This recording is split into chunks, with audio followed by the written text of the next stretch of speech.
குளஞ்சியப்பராய் அவதரித்து முருகா சுயம்பு வடிவில் காட்சளித்தாய். பிராது வேண்டிய மக்கள் குறையை சேயோன் கடம்பன் காத்திடுவான்.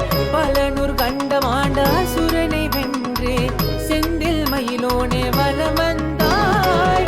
சீடன் சொப்பனத்தில் அருளை தந்து வஜர வேலனை ஆசி தந்தாய். காற்றாய் மழையாய் வந்தாய், கதிராய் நிலமேல் நின்றாய், பூலோகமாட்சி செய்த ஆனந்தனே. கருணை முகமாய் தோன்றி காக்கும் முருகே போற்றி, உன் பாத சரணடைந்தேன் சரவண பவனே. வேலுண்டு வினையும் இல்லை, மயிலுண்டு பயமும் இல்லை. வேலுண்டு வினையும் இல்லை, மயிலுண்டு பயமும் இல்லை. தாயும் நீயே தந்தையும் நீயே குருவாய் தோன்றிய திருமுருகா. தாயும் நீயே தந்தையும் நீயே குருவாய் தோன்றிய திருமுருகா.